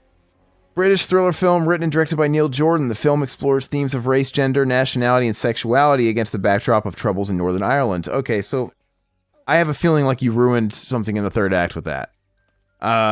You're a fucking dick. But anyway, let me go ahead. I'm a chick with a dick. Yeah, let me go ahead and don't ruin any more movies, man. If I say one you've seen and I haven't. I like how I literally said it's worth it because I never seen it. I said that. I figured that was part of the plot synopsis. I do not think it is. But anyway, I got Beautiful Girls. You know that movie with David Arquette and from the 90s. It's got a bunch of people. Is he fucking beautiful girls in it? I mean, it's got I think it's got Uma Thurman in it. It's got Rosie O'Donnell, not a beautiful girl. Mira Sorvino. Oh, she's fucking sexy. David Arquette. Who else is in that? Is that Matt Dillon? Who the fuck is in this? Yeah, Matt Dillon's in that too, and Timothy Hutton. Matt Dillon exploitation. Timothy Hutton. So it's got Michael Rappaport. Whatever. I've seen it actually once before. But a buck, I'll revisit it. I got Phantoms. He was a bomb in Phantoms, yo. I've never seen that. I watched it when it first came out. Is it a sequel to The Phantom? It is not. It's the glory days of Miramax when Scream movies were all the rage. So it's got like Rose McGowan, it's got Liev Schreiber, and it's of course got the glory days when he was still getting away with fucking chicks. And it's got Ben Affleck, and there's a reason why they say you the bomb in Phantoms, yo, because the movie's shitty. It's not very good. It's kind of a cliche late 90s kind of horror sci-fi kind of thing. But for exactly what you think when you see the fucking box art of it. I want to say that movie, it has Peter O'Toole in it too. But he's got top billing on the movie, but he's the only one that's not on the cover. It's kind of funny. But anyway. What's that tell you? He's probably the killer. And what else did I get? Even though I've told you I'm not a fan of it that much, really, and I've tried watching it a couple of times. It was on sale, so I went ahead and got Phantasm because they had that on sale too, the first one. Fantastic. But I'm not a big fan of it. I got Life, the Martin Lawrence movie, right? Eddie Murphy. That's worth the buck. I think that I like that movie. Is that movie just about a couple guys sitting around playing the board game Life? That's what I always assume. No, it's about these two guys that go to prison in Prohibition era. I think they're in Georgia, and I think they're busted for bootlegging liquor, right? And they get thrown into a Georgia prison. It's predominantly black and whatever, and it's. I prefer my version better. Okay, I got The Great Outdoors with Dan Aykroyd and John Candy. Okay, here's also where you're going to get me. Speaking of shitty movies and why'd I waste even $1 on them, Hellraiser Judgment.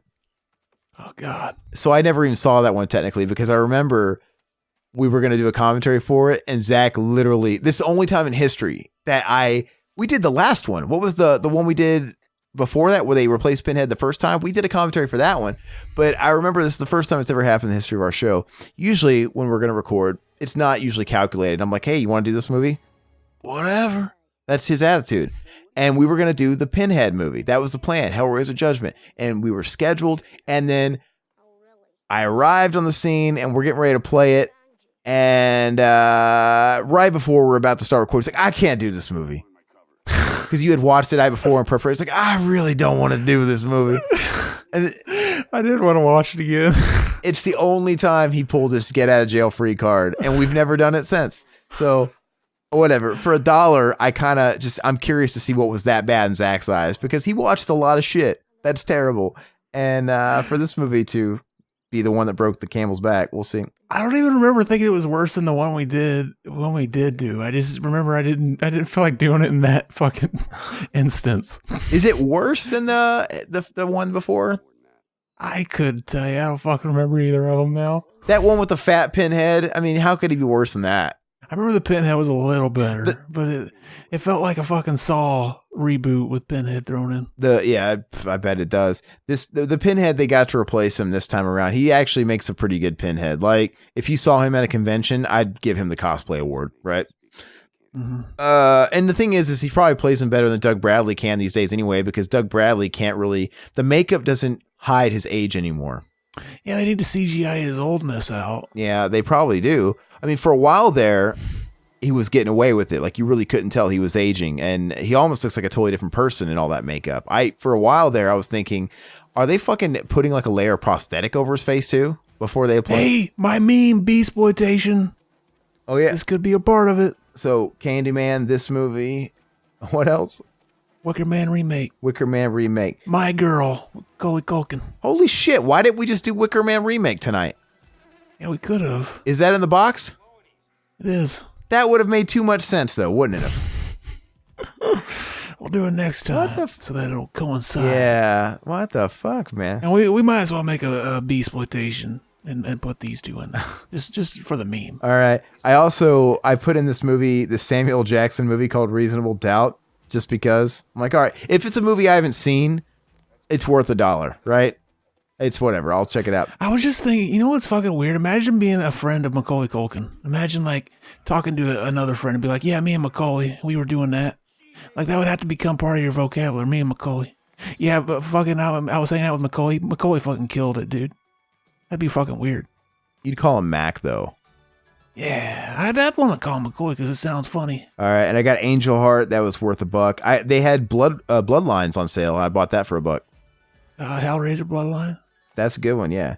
You can get that in a DVD for $5 with a bunch of other shit on it too. Well, and I've got it on Blu-ray too. I don't care. A Blu-ray. I've got it on Blu-ray. It's fine, but that's one of the ones that will not do disc to digital, so that's worth an extra $1 to have a digital copy of it, in my opinion. It's also weird because what's the one that's not on that disc? Is it Deader? Why is that one just singled out? Like you don't need that one. Yeah, they shit the bed hardcore after Bloodlines. I think there's some people out there that like Inferno. Is that the one that had, or is it Hellseeker? I'm thinking Hellseeker. The one that's got Craig Sheffer, and he was in... No, Hellseeker, I think, is Lance Henriksen. No, you're thinking Cyberworld. Hellworld, yeah. Yeah, Hellworld. That's the shitty one. That's like... What's the one where fucking Ashley Lawrence comes back? Hellworld's in that, but she's in Hellworld. She might be in a couple. I think she's in... Not Hellseeker. She's in Hellworld for a bit, but I think she dies or something, but she's not in it much. But I think she might be in Deader. No, there's one where she's like the main character's girlfriend, and the fucking revelation at the end is that she's the one that opened a box, and it's just like, what? Oh, fuck you. Okay, is it Inferno then? We're running out of Hellraiser movies. It has to be Inferno. But there's people out there. I want to say Hellseeker came after Bloodlines. That was kind of the first direct-to-DVD one, low budget. But that one, I think, has some kind of a following. I think if you were to look up the ratings on all those Hellraiser sequels, out of all the ones past Bloodlines, that's the one that has the highest ratings. It had Craig Sheffer. He was in Nightbreed. I keep wanting to say Cabal. He was the star of that movie. He's in the first one that came straight to the DVD. I think it's Inferno. Yeah. Are you sure it's not Hellseeker? I think it's Inferno. Dude, I can't fucking keep him straight. Well, whatever that one is, it also has James Remar too, right? James Remar, the guy who was in the Warriors and stuff like that. So whatever I kind of fucking want to figure out which one it is now because it's trying to be. Craig Sheffer is Hellraiser Inferno 2000. Okay, so Inferno then that's the one. So Inferno, I think if I recall correctly, because I have that on DVD and I've watched it before, that one almost kind of plays out like a noir movie. Right? Mm-hmm. About this cop and stuff like that. And that's that one. Yeah. And then Pinhead is a complete afterthought, just like all those sequels are. Yeah. That's when they started fucking just taking a script and shoehorning Pinhead into it. Yeah. But I don't remember it that much, but apparently that movie is like the best of the fucking litter. I kind of want to revisit it. Maybe we should do a commentary for it sometime, just for shits. But Craig Sheffer, he's a guy where his career kind of tanked. He kind of had something going for a while. He was in Nightbreed. He was in A River Runs Through It with Brad Pitt. And I don't know, his career just kind of obviously went the way of fucking direct-to-DVD Hellraiser movies. And yeah, Ashley Lawrence is in Hellseeker. Okay, so yeah, it's really tough to keep those fucking movies together and all their wacky titles. But and then she was in Hell World 2 briefly.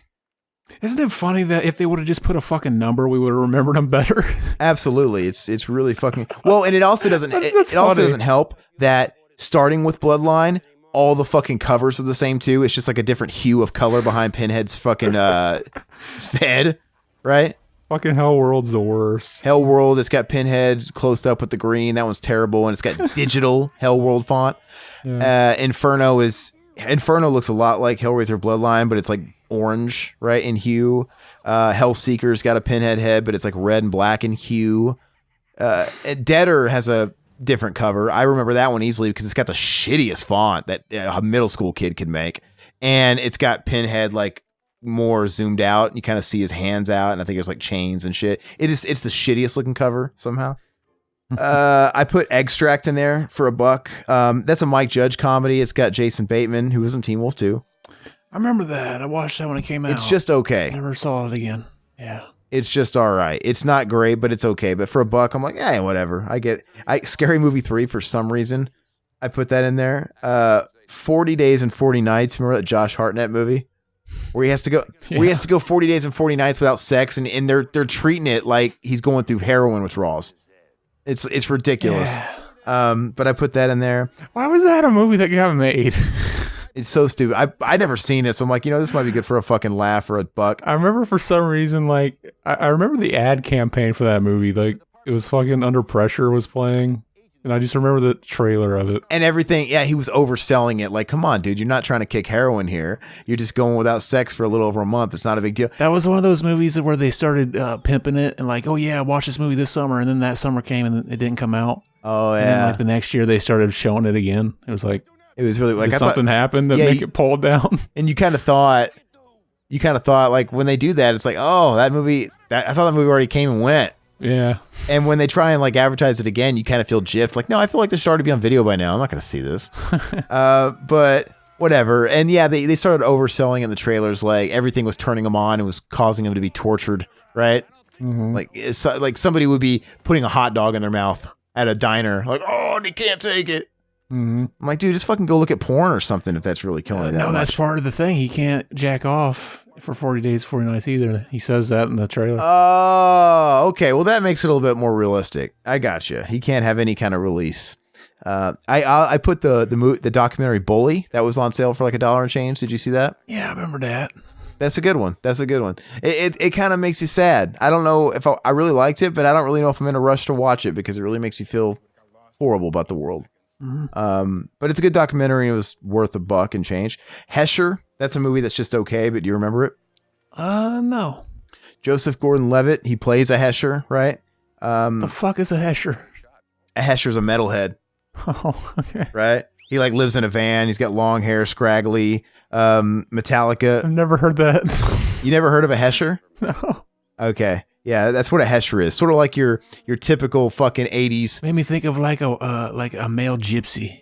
Like, no. You watch that movie Thinner, the males are called a Hesher. Nah, you look at any like home video from the 80s with like some guy yelling Slayer with a mullet. That's a Hesher, and ripped jeans and stuff like that.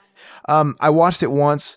I didn't think it was great. It's not bad though, but whatever. Metallica licensed their music to use in the movie, and they actually based Joseph Gordon-Levitt's Hesher character after Cliff Burton. Like they designed his look and stuff like that. And even the logo of Hesher, they were allowed to use the Metallica font, right? The hooks and stuff, whatever. And it's got that guy, Rainn Wilson from The Office in it. And who else is in that? Natalie Portman's in it too. Hot. But whatever, for $1, I'll give it another visit. Dracula 2000. Like this whole thing was very much, 90s Miramax and New Line Cinema, like all over it. Didn't Wes Craven do that? Yeah, it is Wes Craven. I've still never watched that movie. Well, if it did it share, you could watch it. No, none of it did. I don't know what to think of this movie because I think I've read online. I don't know if I've read online that it's a huge pile of shit or if it's a guilty pleasure for people. You know, I don't know, but I kind of want to watch it though. Once you make something as shitty as fucking Hills Have Eyes 2, the original Hills Have Eyes 2, everything's up. It kind of fucking ruins the ratio. People are like, oh, it's not his worst. But yeah, not much is. I want to say this movie has somebody famous in it. Is it like Norman Reedus that had like he was a vampire? I'm going to look through Gerard Butler plays like Dracula. Oh. I think he's called the Count. I think Christopher Plummer plays Van Helsing. Wait. So I'm sorry. Wes Craven just presented it. He produced it. Oh yeah, that was a thing. They basically like new directors were paying him to put his name on it so that people thought it was a Wes Craven movie. Patrick Lussier was the director. Christopher Plummer played Van Helsing. Gerard Butler played the Count. Who we got here? Oh yeah, remember this scene? Hey, it's finished. Mom, come look, it's finished. Makes no sense. Oh, that's right. Omar Epps is in it. Danny Masterson plays a vampire in it. That's weird. And then like that guy from Jason versus Freddy, you know, who was also in that movie with Mark Gosselaar. What's that college movie? Whatever. I don't know. You know what I'm talking about. There's a bunch of people in it, so whatever. I'll watch that. Just hey, we're getting to the best scene in the movie. Huh? So it is. You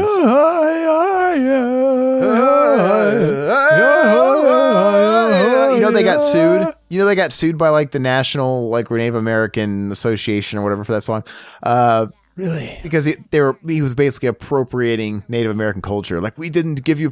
And the thing is it's not like a copyrighted thing. I think it's just traditional song, right? Oh.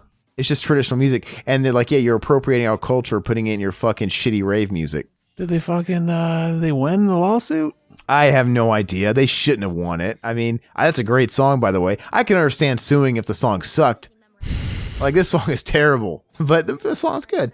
I put this movie I've never heard of called Shattered with Pierce Brosnan. Shattered. It's got Pierce Brosnan, and it's got Maria Bello, and it's got Gerard Butler. Again, Butler exploitation. there was another Shattered movie in, I want to say the turn of the 90s. I don't think it was late 80s, but it had Tom Berenger and my boy Bob Hoskins. I never seen that, though. He's doing the this character went on to do this. This character went on to do this. They should always do what they did in fucking Stand By Me. We're like, this character died in a car crash, and then it shows him walking away, and he just dissolves. Is that the movie where it does that? I don't know. I don't know. What's They parodied that on fucking the Clerks cartoon show. It was funny. What movie are you talking about? I think it was Stand By Me. Oh, Stand By Me. Yeah. You talking about when they're like walking down the tracks or whatever? Yeah, he died the next year, and it just shows him dissolve. Yeah, that whole thing. That's a good movie. I've just seen it so many times. Like, I don't think I could possibly get more out of it if I rewatched it. You know what I mean? I've watched it so many times. I've got a few more movies on here. I got Empire State. Did you buy the whole fucking catalog? Damn. Dude, I bought a lot of them. Empire State is this movie with Dwayne Johnson and the lesser Liam Hemsworth. I could tell, and Dakota Johnson. I can tell that The Rock's probably in this for like 2 seconds. Reindeer Games with Gary Sinise and Ben Affleck. This is, again, a movie where Gary Sinise played the bad guy. Because, we're all ready for a Gary Sinise exploitation, but he was typecast for sure, which I don't understand why, because Lieutenant Dan wasn't a bad guy. He was just an asshole. Mm-hmm. You'd think he would have been typecast as like a crippled vet. I don't get it. And I've got 3 more. I'm just going to burn through them. I put this Matthew McConaughey movie Gold in there. I don't know if it's good. It's not that old. Bryce Dallas Howard, and it's pretty recent. That was on there too. And I got The Wash with Dr. Dre and Snoop Dogg. I never seen it. I guess Pauly Shore's in that movie too. Is he really? I remember when that came out, like 99 or 2000, and that's like on the heels of The Chronic 2001. And I'm like, is this Dr. Dre trying to get a piece of that success pie that Ice Cube has with Friday and stuff, right? Because I think it says DJ Pooh in it too, right? Part of it. That just came straight to video. It didn't even go to fucking theaters. It was theaters. Oh, did it? Yeah, it totally was. And it came out around the same time Next Friday did. I want to say it came out after Next Friday, but you could tell. It's like, okay, Snoop Dogg and Dre wanted to get a piece of that popularity that Cube was experiencing. I'm trying so hard to not fucking rave in my fucking room right now. Last movie I got, which don't ask me why, it's the shittiest of the shitty Kevin Smith movies. Can you guess? Jersey Girl. Yeah. I watched that in the theater. I was like, what the fuck is this? What'd you expect it to be? I don't know. I actually was kind of expecting Jay and Silent Bob to show up at some point. But instead you get Will Smith. Yeah, like what the... See, imagine if it was Jay or Silent Bob that came and did that part. What a weird thing. Isn't it kind of weird how he got Will Smith? You know, he makes his movies on such small budgets. Did he have like a bigger budget for that one? Yeah, apparently he originally wrote that movie like a couple years before, and it was somebody else in the script. But like because it was originally set during the 80s, so it was somebody that was big in the 80s. And they changed it to the 90s, so they had to change it to Fresh Prince. Well, I have a feeling that maybe, you know, Kevin Smith was probably riding pretty high in 2004, right? Off of like Dogma and stuff, right? Mm-hmm. I just by the look of the cast, he probably had a bigger budget for this one because it had Ben Affleck at the time. Ben Affleck star in 2004, he was a pretty big star, right? Mm-hmm. This wasn't like Mallrats anymore. Liv Tyler was making a lot of movies. J-Lo was in it in 2004. These were all people that were command. Jason Biggs. Okay, gross. Yes. So he must have, and to afford even Affleck was actually fucking pestering him for years to make it write another movie like Chasing Amy. I want to do another movie like that again. So yeah, he was gonna come back and do it, no matter how big he was. Is that like Chasing Amy? A serious role, not like a stoner comedy, is what he meant. So, and but I'm saying even Will Smith in 2004, you could tell he just did like a day of shooting, right? Just that one scene, no big deal. I imagine he probably still got paid at least like $1 million, Yeah. $1 million or a couple. Even if it was one day, it's like you guys got to make it worth my time, couple mil. So that's probably where he peaked as far as the studios go. And then I think after that he did Clerks 2. Am I right? 2004. What would have came next? Clerks 2. Because Clerks 2 was like what 2006, 2007 or something. I don't know. I want to say he followed up with like Zack and Mary Make a Porno or something. Which I hated that movie when I first saw it. I don't hate it as much as I did. I've watched it a couple of times since. It's still not great, but it's all right. It's popcorn fare. I watched it once. Yeah, it is what it is. To me, it's just more gross out than actual funny. Like the comedy doesn't really hit. Like Clerks 2 is gross too, but the comedy hits, right? That's just my take. Anyway, this movie's over. So what'd you guys think about our random pick? Should we do that more often? Should we psych people out? Like, hey, guess what? Next week, we're going to do T2. Psych. We're doing fucking Phantom of the Mall. We should really fuck with them and make the thumbnail like fucking Teen Wolf and call it Teen Wolf. So we're facing a choice here. The thing is it would be fun to sit there and be like, okay, we're just going to make it up and do Teen Wolf. But that would derail the rest of our plans, right? Because we got to release the Bees Nick Cage movie to coincide with our Cinema Enema original Wicker Man. And then I think we should just fuck it, because I think fucking our boy Michael J. Fox, he's gonna be somebody we temporarily come back to it once in a while. Like we're gonna want to like, oh yeah, we're doing the Frighteners now. That's part of the fucking exploitation. Okay, so I think we have to save it and sit on it because, like I said, we don't want to derail the Nick Cage Bees. We have to do that next. And then we've already committed to doing some classic Universal horror. And it just wouldn't fit if we all of a sudden did Michael J. Fox Teen Wolf 2 weeks later. Like, you know what I mean? So we need to spread it out. But that's the way it goes. And who knows? Maybe when we do come back to it, it'll just allow us to make another Michael J. Fox exploitation where we have Teen Wolf and we could put Frighteners and I guess you could even put 1984. What else could we put in there? Doc Hollywood. Life with Mikey. There you go. We'll figure it out. But anyway, I guess I should probably read a couple of comments before we wrap it up. I usually get that shit all ready to go, but I was too busy talking about all the shitty movies I bought. So you were riding on the fucking shitty movie high. I really was. All right. On our Back to the Future Part 2 commentary, Mutineer says, I don't know what Bill Hicks was thinking hanging out with those tools. He's referencing the band Tool, how we said that they were influenced by each other or whatever, and they were friends with Bill Hicks. My only theory is that he was real fucking high on drugs, right? That's a reference. Exactly. That's a reference. Back to the Future Part 2, Oliver Klozoff. Oh man, Zach. He says, hashtag Trump 2020, hashtag build the wall. Look what your meme started. Your Your meme is bringing out the people you love. No, see, I made a comment to him is Zach and I, we remain the utmost of friends, even though our politics differ greatly. We're on opposite sides of the spectrum. Him being on the retard side. No, I'm just kidding. No, it's fine. I'm not even going to comment on it. Trump 2020, build the wall, rock the vote. Oliver, you go cast your ballot when that comes to fruition, and I'll just sort of stay mum on who I'd be voting for. Let's see, that's a Mac and Zach comment. Ooh, The Mask. Jim Carrey got a sweet new comment that I can't read because it's from fucking Saudi Arabia or something again, right? Oh, yeah. That movie is huge over there. What is the deal? We need to get all this stuff translated somehow, but the YouTube app doesn't translate stuff like you'd think since YouTube's owned by Google, right? Because Google usually has their Google Translate integrated and shit. They're fuck boys. Yeah, I wish I could read it because I don't know if you're insulting us or if you like us or what, but it's blowing me away that Jim Carrey is still A-list somewhere. Mm-hmm. By the way, that Dark Crimes movie that looked like a total sleeper, that I saw that somewhere streaming. I don't know if it was part of the sale or if it was streaming somewhere or like on Prime or something like that.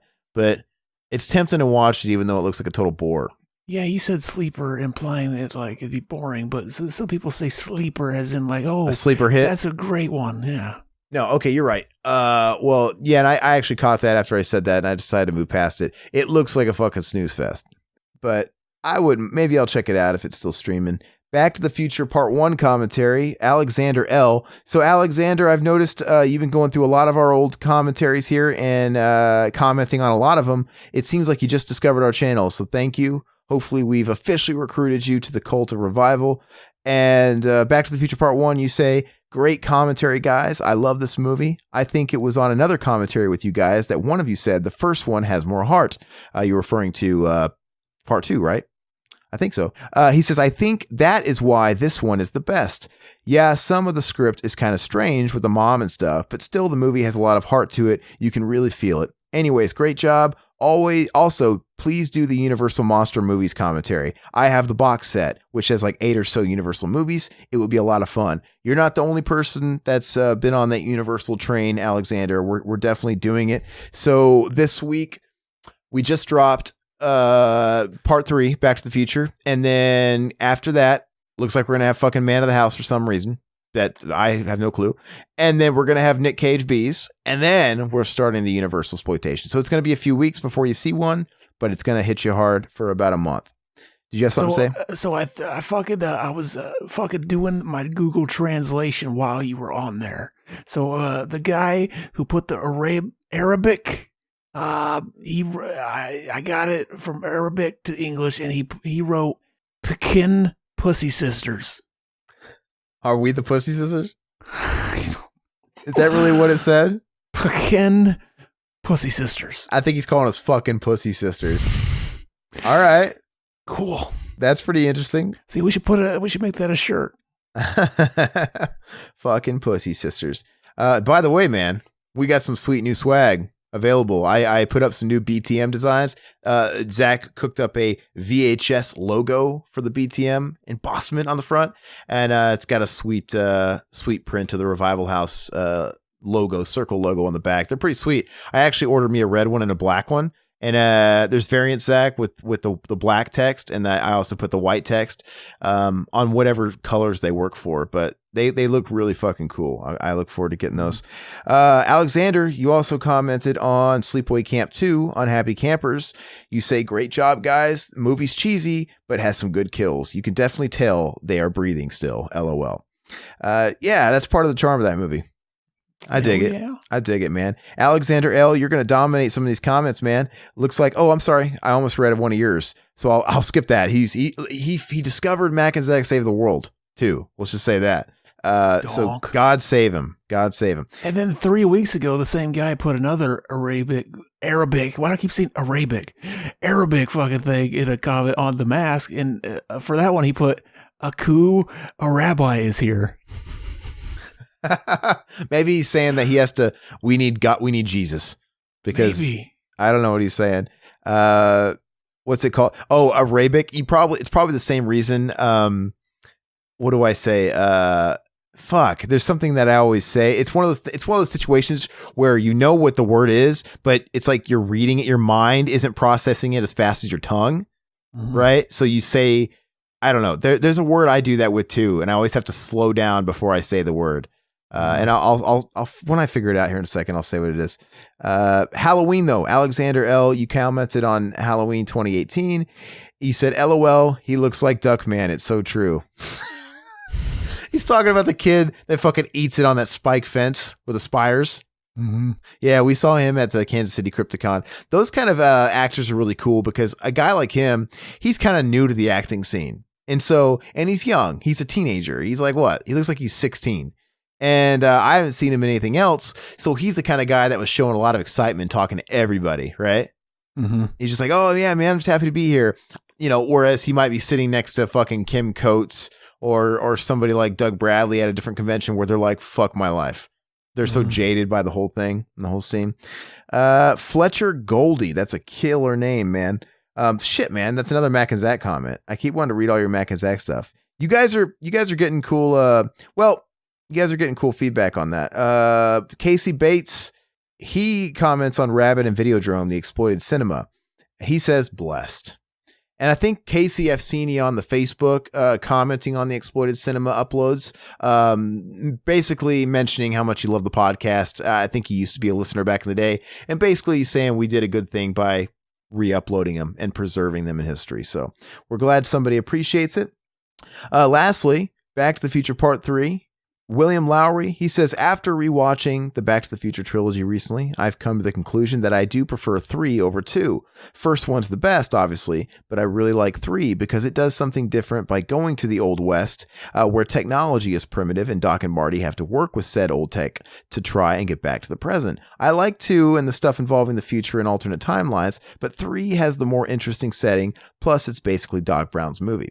I think it has its place, but fucking boy William with a total fucking smart take. Fucking 5-head take there. It's a smart take. I think the second one's still more fun, but I do agree that the third one, they're all fun, is really different. So it's got that going for it. How'd you like my my Back to the Future 3 just dropped today? And what'd you think of my fucking thumbnail for that? That was donk. That's funny. The red eye. He's been hanging out with Pinhead too long. Yeah, whenever he fell in the shit, I said that in the commentary. I was like, that looks like weed. I got the idea right then, baby. Did you put a joint in his mouth? I can't tell from the small thumbnail. So he's been hanging out with Pinhead, though, from the Hellraiser 3 thumbnail. But yeah, we'll finish it off with the Back to the Future 3 comments. Adfo says, great podcast. As always, fellas. Looking forward to the eventual Schizophreniac 2 commentary. Zach needs to upload his copy of the movie first somewhere, as it's pretty much extinct online at this point. But yeah, was kept thoroughly entertained as always. Thanks, Adfo. I want to know where that guy that had the uncut version got it. I don't know, but I think he said he got it right from the director. We've had some people clamoring for Schizophreniac Part 2. Maybe you should hook people up, dude, and throw your shit on archive or whatever. Hell yeah. Yeah, maybe he should throw it up on archive.org for people to watch. But we got to do, maybe we could do Schizophreniac 2 as soon as we're done with Universal. Mm-hmm. Maybe it's long overdue. You know what, though? We could do Universal for October. It's just one more month. No, come on, man. We've been pushing it off so much, even though that's a good idea. See, I was thinking, like we've been talking about doing the Patreon stuff. I was thinking like the only way, because the way it's been working is like, there's no way I'd be able to get fucking people episodes a week in advance unless we fucking like decided like, okay, we're taking a month off. We're going to still record stuff, but then we're going to make it so that we're always a month ahead. And then we'd be like, okay, yeah, now, so say next month we do Universal Monsters, but we say we're taking a break, nothing new's coming out, except for, other shows. And then we run them on October. That could be dog. Well, I'm looking at the calendar right now, and let me kind of do the math here. So at this rate, because we have a couple of other commentaries coming out, Universal Monsters wouldn't even start. It technically wouldn't even go live till mid-September anyway, so maybe we should just push it back 2 more weeks. All right. You know what I mean? Because like this is going to go out next week, right? Last week of August. And then we're going to have Nick Cage B's going out, and that's going to go out at the, you know, the start of September. You know what I mean? So it's like by the time, and then say we did record Dracula, it's not going to go out till middle of September anyway. So maybe Zach's right. Let us know what you guys think on that. That would give us a good opportunity to do a movie like Schizophrenic 2, because we'd have an opportunity to fill in a couple of weeks, which is some fun movies. You know, not enough time to really get into a full-blown exploitation, but a couple of weeks to cover some of the backlog, right? That we've been trying to get to. I think. And our boy William, he sent us a message on Twitter, a direct message too, about doing the fucking Return of the Living Dead sometime, Bubba. Yeah. What do you guys think? I'm going to let you guys give us your feedback. I you know, and this is coming from me, a guy who keeps petitioning to do the Universal Monsters. It's been pushed off many times. And so I will see to it that it gets done. But I think Zach's got a good idea. You know, at this rate, it would only be pushing it back a couple of weeks. And that way we could start in October. And you know what? Maybe that's the way for Zach and I not to kill each other this year, because maybe we could still blitz it. But those Universal movies are a lot shorter, right? They're, like I said, features back then were super short. Those movies are all like an hour and 10 minutes. They're nothing. So maybe that is a good excuse for us to not only, because we were only going to do like 4, but if we push it off to October and we actually consider a blitz, we could probably do extra and not feel as burnt, you know? Like we could almost do like 2 a night, and it would be the equivalent to doing like Alien 3, which made us want to kill ourselves, right? A long movie, but it was boring. So yeah, let us know what you think. I think Zach's onto something. Let us know if you would mind that. And it does. If we did that, it opens up a couple of weeks for us to do some requests. And I think that's a good way to get Schizophrenic 2 in there. But let us know what you think. We'll leave you guys with that. Make sure you guys are subscribing to the YouTube channel and hitting the notification bell so you get every video as it gets uploaded right into your feed. And if you guys are catching this stuff on YouTube first, check out us on podcast services. You can find links for everything below the YouTube videos. Leave us some cool feedback and 5-star ratings. We're everywhere, you know, podcasts, even Spotify, Google Play, Stitcher, Apple Podcasts. And honestly, I need to be better about talking about this stuff. We forget to pitch it. Zach and I have a Teespring set up. If you guys want to support the channel and support the podcast, buying some swag is a great way to do that, because the shirts are sweet. We've got designs for almost all the shows. There's Mac and Zach designs.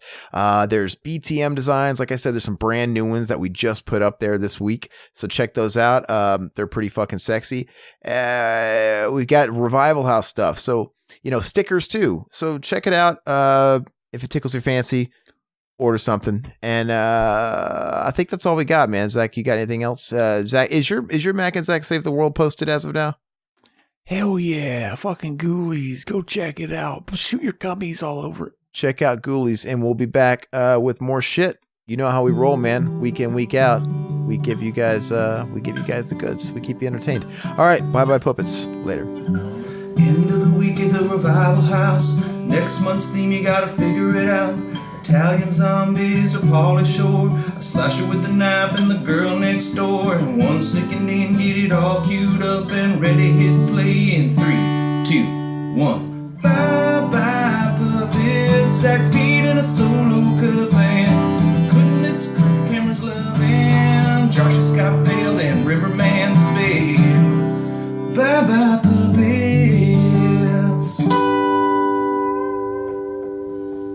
Sounds good, like this country used to.